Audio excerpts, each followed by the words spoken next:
Hey there and welcome back. This is Felix from Gold Map Vintage Watches. The 1970s was a decade unlike any other. From tie-wearing hippies to leather-clad punks to sequin-clad disco dancers. The 70s brought together diverse fashion types like no other decade. And the same goes for watches. But what is a dress watch? Dress watches are the epitome of elegant design and understatement. They are subtle and let simplistic time-telling shine. Nothing more and nothing less. However, some of these pieces were indeed designed to stick out, to make your wrist bear a complex piece of modern art. And there's one particular era in watchmaking history that brought some of the boldest of them to life. The 1970s. You wonder how great 1970s dress watches can get? Just look at this Patek Philippe Calatrava 3588 from the 1970s. That's how great. Bracelet, finish, color, quality, you name it. It's all here. Never before have there been so many fancy bezels, handcrafted bracelets, and avant-garde shapes that form the foundation of the subtle sophistication genre. But we're getting ahead of ourselves. This could already be part of the conclusion.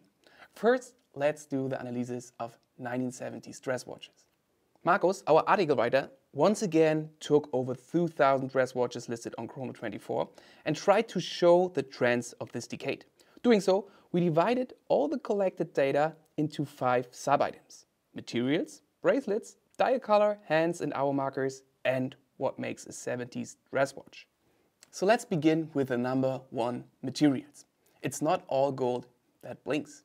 Of course, we automatically tend to associate dress watches with gold, but that's not strictly necessary. A dress watch can be anything as long as it fits under a cuff and doesn't have too much additional use besides showing the time. So the material is not a deciding factor, but rather a design decision. On our first chart today, you can spot the distribution of applied materials in dress watches historically between 1960 and 2000.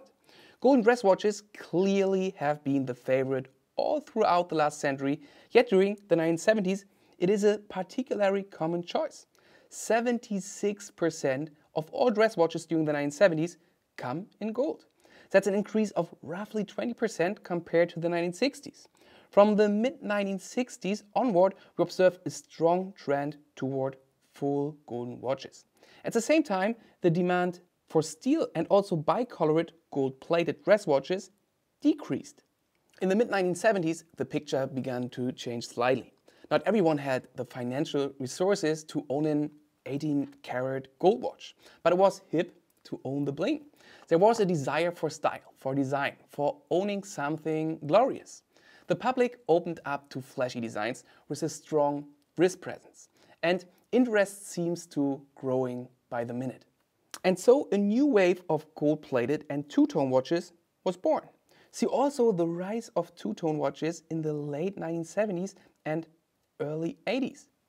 If you want luxury watches, but you also want them to be affordable, you are in a bit of a pickle. Affordable luxury is a paradox par excellence. So what you can do?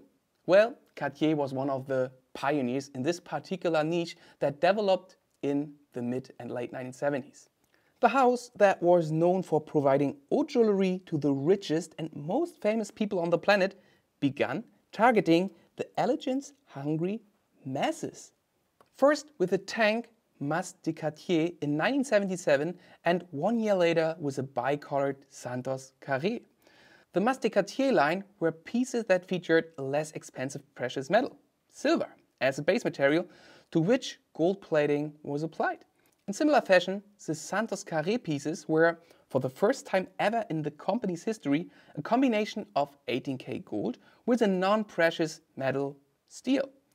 Safe to say, these moves became instant success. So let's move on to our second point for today, 1970s bracelets. On our second chart, you can see the distribution of dress watch bracelet styles between 1960 and 2000. With a general increase of gold watches, we also observe a special interest in gold bracelets. And not just bracelets, but very, very cool bracelets that are anything but ordinary. But these fancy options come at a price. In the late 1970s, about 1 in 3 wristwatches with 36% wore a gold bracelet. Compared to the 1960s, when it was only about 6 to 15%, that's a dramatic increase. During the 1970s, jewelry in general becomes quite avant-gardistic. Transcending the world of watches, abstract yet naturalistic shapes become sought after. And watch bracelets are the perfect playground of these types of aesthetic design. Let's follow up with the third point. It's not just shiny, it's colorful too. Dial color. So we've shed some light onto the body of the 1970s dress watch so far. But it's about time to look the beauty in the eye. And it's not the body, but the face that's special for this era as well. Some might even call them colorful. Before the 1970s, most wristwatches had a white dial. Very clean, very understated. Common is perhaps a bit of an understatement, because back then, particularly every other suit watch had a white dial. Once again, the 1970s were the literal golden age for dress watches. Between 1976 and 1982, not white but golden dials dominate the picture with over 40%. Moreover, we find prominent increases in popularity for black, with a peak in 1979 with 13% and the first occurrences of deep blue dress watch dials in 1974 with 14%. Not surprisingly, this is also the time when stone dials become a thing, staying in the cradle of the time. If you're looking for naturalistic shapes and colors, as well as opulence, you just have to choose a stone dial. During the late 1960s and early 1970s, brands like Rolex, Vacheron Constantin, but particularly Piaget, spearheaded this new frontier of dial design. And you guessed it, those are colored and very expensive and rarely silver or white. So let's complete the picture with point number 4, Hands and Hourmarker. We agree that we could already stop here and you'd have a close to complete picture of the 1970s dress watch. That's how important the case, bracelet and dial construction are to this era. But since we are at it, the next step are the hands and hourmarkers. And you will also see how much a supporting role these key elements play for the rest of the cast. On our last 2 charts for today, you can spot the distribution of dress watch hand and hour marker styles between 1960 and 2000. Hands and markers are the key elements that tell the time. But as we can see, those exact features are the most understated and subtle of all design elements. 54% of all 1970s dress watch hands were baton, the slimmest option of them all, designed to stay in the background. Similarly, stick hour markers show up on 54% of all 1970 dials. Basically the same function as the baton hands. An additional 9% with no markers at all. Finally, let's round off today's video with point number 5. What makes a 1970s dress watch? To sum up, in the 1970s, the function of displaying the time on a wristwatch is only a secondary dimension of the overall design. What counts are the fine materials, impeccable textures and fine workmanship, and one should not be distracted by something as banal as the time. Let's take this a little further. In the 1970s, wristwatch design was all about lush looks.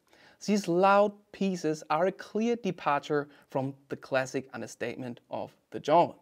And that's not all. Within this design-oriented decade, there are 2 distinct branches. First, there are over-the-top, loud and in every way expensive wristwatches. They feature dials made of stone, extremely elaborate finishes on the entire case, and are the flagship of this era. On the other hand, the style seems to fascinate not only the top 0.1%, but many. So we also see a democratization of luxury. So this decade shows both. It's extravagant and affordable. It's precious and just looks precious. It's for a handful and it's for the masses. It's about redefining luxury at each end of the spectrum. But however you look at it, it's about breaking down the classic dress watch genre. It's a revolution of style over function. That's all for today and the 1970s. We hope that you had a good insight into this decade and that you enjoyed the video. So have a great day and hope to see you in our next one.